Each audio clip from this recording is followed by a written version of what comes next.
Welcome to the bird media. నేను మీ పవన్ కృష్ణమూర్తి. ముందుగా మనం ఒక వీడియోని చూద్దామండి. With Jagan, do you agree? Not at all. There's nothing personal.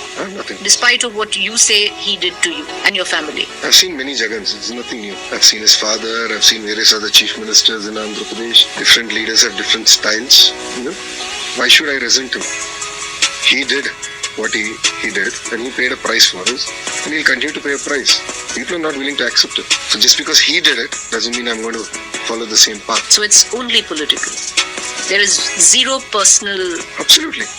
Just look at it. Look at Telugu Desam Party's performance in the last 13 months. When one of her Karyakarta spoke out of line against Jagan's wife, a case was established and we sent him to jail. We didn't even hesitate. We didn't even blink an eye. Whilst today, even now, their leaders continue to verbally abuse our women legislature. Recently an incident happened. So విన్నారు కదా నారా లోకేష్ గారు చెప్పినటువంటిది. మాకేం పర్సనల్గా grudge పెట్టుకునేటువంటిది లేదు. ఎంతోమంది ముఖ్యమంత్రులను ఎంతోమందిని చూసాం, మేము ఎంతోమంది జగన్ లాంటి వాళ్ళని చూసాం. ఎగ్జాంపుల్ ఎందుకు చెప్పాల్సి వస్తుంది అంటే, ఇటీవల మా కార్యకర్త ఒకళ్ళు వైఎస్ జగన్మోహన్ రెడ్డి గారి భార్య మీద చేసినటువంటి కామెంట్స్కి కేసు బుక్ చేసి జైలుకి పంపడం జరిగింది. జగన్ మేము ఫాలో అవ్వట్లేదు, అది మా తెలుగుదేశం పార్టీ యొక్క సిద్ధాంతం అని చెప్పని అన్నారు. సో కార్యకర్త చేబ్రోలు కిరణ్ వైఎస్ భారతి గారి మీద చేసినటువంటి వ్యాఖ్యలకి మంచి ట్రీట్మెంట్ లభించింది, చాలా గొప్ప ట్రీట్మెంట్ లభించింది. అరెస్ట్ చేశారు, ఆ తర్వాత బెయిల్ వచ్చింది, అది వేరే విషయం అనుకోండి. కేసు నడుస్తుంది, దాని మీద ఇంకా శిక్ష ఎలా పడుతుంది అనేది మనకు తెలియనటువంటి పరిస్థితి ప్రస్తుతానికి. అంటే ఇక్కడ నా ప్రశ్న ఏంటంటే, ఇటీవల కాలంలో జరుగుతున్నటువంటి ఒక సంఘటన నిజంగా నేను తీవ్రంగానే ఖండిస్తున్నాను. కారణాంతరాల తర్వాత మాట్లాడుకుందాం.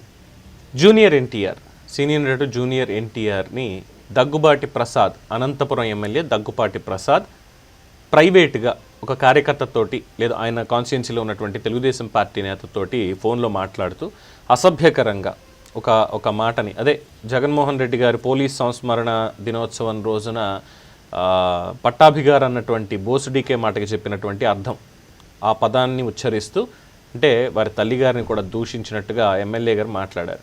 మరి ఇక్కడ చేబ్రోలు కిరణ్కేమో శిక్ష పడింది, ట్రీట్మెంట్ గట్టిగానే పడింది వెళ్ళి.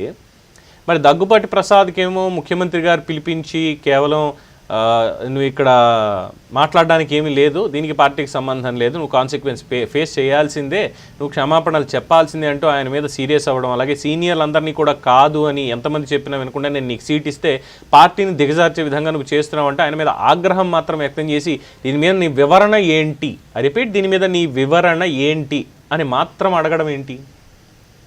What does it mean? అంటే మీ కార్యకర్త చేస్తే మాత్రం కార్యకర్తలనైనా సరే మేము క్షమించము అనేటువంటి ఒక దృఢమైనటువంటి మెసేజ్ని ప్రజల్లోకి పంపించి తెలుగుదేశం పార్టీ అంటే ఇది అని చెప్పుకోవడం, ఎస్, వెల్ సెడ్, బాగుంది. మరి ప్రభుత్వంలో భాగస్వామిగా ఉన్నటువంటి ఒక ఎమ్మెల్యే ఇటువంటి వ్యాఖ్యలు చేస్తే తీసుకెళ్ళి అరెస్ట్ చేయకుండా లోపల కూర్చోబెట్టడం ఏంటి? కూర్చుని ఇంట్లోనే ఉండి నువ్వు అక్కడ ఏం చేసుకుంటావో చేసుకో, ఇంకోసారి రిపీట్ అయితే బాగుండదు, నీ వివరణ చెప్పడం ఏంటి ద్వంద్వనీతి లోకేష్ గారు? ఎస్, ఇది పార్టీకి సంబంధం లేదు, కుటుంబానికి సంబంధం లేదు. పార్టీకి కుటుంబానికి సంబంధం లేదు అన్నప్పుడు చట్టం తన పని తాను చేసుకుని పోవాలి. అంటే ఆ ఎమ్మెల్యే గారు లోకేష్ గారి ప్రాపగాండా కోసం ఇది చేశారు అని చెప్పి చాలామంది వ్యాఖ్యానించారు. అది నిజమైతే ఆయన అరెస్ట్ చేయించకపోవడంలో లోకేష్ గారి పాత్ర ఉంది అని భావించాలా? డెఫినెట్గా ఇప్పుడు ఆయన అరెస్ట్ చేయకపోతే, ఆయన మీద కేసు నమోదు అవ్వకపోతే అప్పుడు నిజంగానే లోకేష్ గారి పాత్ర ఉంది అని నిజంగానే భావించాల్సి వస్తుంది. Yet public not decided that. కానీ జరుగుతున్నటువంటి పరిణామాలు, ఎన్టీఆర్ అభిమానులు చేస్తున్నటువంటి ఆందోళన, వీటి నేపథ్యంలో ఖచ్చితమైనటువంటి చర్యలు తీసుకోవాలి.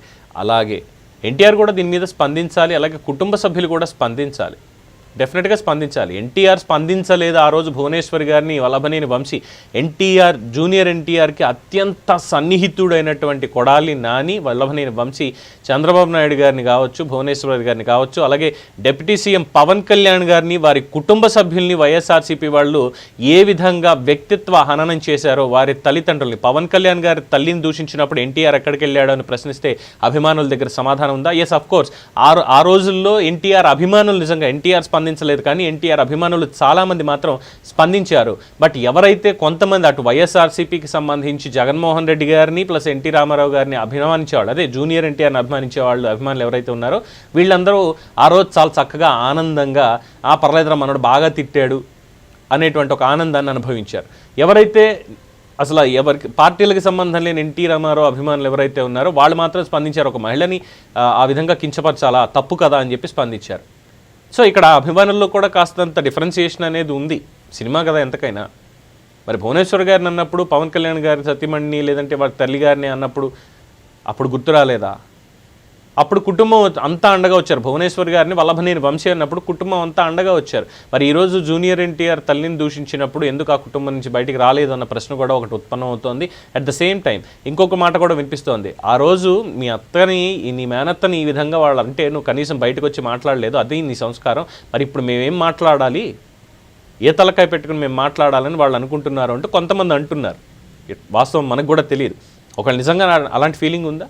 ఆ రోజు పవన్ కళ్యాణ్ గారు తల్లిని దూషించినప్పుడు వైఎస్ఆర్సీపీకి సంబంధించి చేసినటువంటి వాళ్ళు శ్రీరెడ్డి కావచ్చు, తమన్నా సింహాద్రి కావచ్చు, ఇలాంటి వాళ్ళందరూ రామ్ గోపాల్ వర్మ తిట్టించాడు అని చెప్పి ఆ రోజుల్లో చెప్పారు, ఇదంతా చేశారు. దాని వెనకాల ఉన్నటువంటిది వైఎస్ఆర్సీపీ అనేది అందరికీ తెలిసినటువంటి విషయమే. మరి ఆ రోజు ఈ నోళ్ళన్నీ ఎక్కడికి వెళ్ళిపోయాయి? ఎందుకని చెప్పి రోడ్ల మీదకి రాలేదు? జగన్మోహన్ రెడ్డి గారి ఇంటినో లేదంటే అన్నటువంటి వాళ్ళ ఇంటినో ఎందుకని చెప్పి వెళ్ళి ఘరావు చేయలేదు అభిమానులు? సో దానికి సమాధానాలు ఎక్కడా ఉండవు. అయితే తెలుగుదేశం పార్టీగా ఇక్కడ ప్రభుత్వానికి మాత్రం చెప్పాల్సినటువంటిది, మీ కార్యకర్తకి శిక్ష పడేలా చేయగలిగారు కానీ మీ ఎమ్మెల్యేకి మాత్రం శిక్ష పడేలా చేయలేకపోయారు. ఎందుకు? ఇది పర్సనల్ లేదు అంటూనే మరి ఎవరి తల్లినైనా దూషించడం అనేది తప్పే. మరి దానికి సంబంధించి వల్లభనేని వంశీని ఏమన్నా ఎన్టీఆర్ పక్కన పెట్టగలిగాడా? ఏం పెట్టలేదే. ఆయనతోటి రాతకోతలు ఇవన్నీ కూడా నడుస్తూనే ఉన్నాయి, ఆయనతోటి ఉన్నటువంటి అనుబంధం నడుస్తూనే ఉంది. అదంతా ప్రైవేట్, బయటికి తెలియనక్కర్లేదు. ఆయన జైలుకి వెళ్ళి వచ్చిన తర్వాత ఫోన్లో పరామర్శలు ఇవన్నీ నడుస్తూనే ఉంటాయి. దాని మీద ఎవరేం మాట్లాడరే? ఇలాంటివి చెప్పుకుంటూ వెళ్తే చాలా ఉంటాయి. సో తప్పు అన్ని వైపుల నుంచి ఉంది. బట్ ఎస్, డెఫినెట్గా ఖండించాల్సింది. దగ్గుబాటి ప్రసాద్ ఏదైతే వ్యాఖ్యానం చేశాడు, సినిమా ఆడనివ్వకపోవడం, లేదంటే దాన్ని థియేటర్లో వేయించడం అనేది వ్యాపారం అనుకుంటే ఓకే, అది మీ ఇష్టం, మీరు ఏదైనా చేయొచ్చు. కానీ అటువంటి భాష మాట్లాడడం అనేది కడుపుకు అన్నం తినేవాడు ఎవడు చేయడు. అది ఎవరైనా కావచ్చు, ఎంత పెద్ద వయసులో ఉన్న వాళ్ళైనా కావచ్చు. అటువంటి మాట మాట్లాడడం అనేది మాత్రం కడుపుకు అన్నం తినేవాడు చేయడు. సో అభిమానులకి బహిరంగంగా క్షమాపణ చెప్పాలి. అలాగే ఎమ్మెల్యే మీద కేసు బుక్ చేయాలి. కేసు బుక్ చేసి యాజ్ పర్ ద సెక్షన్స్ ఖచ్చితంగా అరెస్ట్ చేసి తీరాల్సిందే. కార్యకర్తని ఏ విధంగా అయితే అరెస్ట్ చేశారో ఆ రోజు చేసిన దానికి ఇక్కడ కూడా చేసి తీరాల్సిందే. మరి దీని మీద మీ అభిప్రాయాన్ని కామెంట్స్ రూపంలో తెలియజేయండి. చూస్తూనే ఉండండి ది బర్డ్ మీడియా. ఈ వీడియో కనుక మీకు నచ్చినట్టయితే లైక్ చేయండి, షేర్ చేయండి, సబ్స్క్రైబ్ చేయండి. అలాగే పక్కనే ఉన్న బెల్ ఐకాన్ని క్లిక్ చేయండి.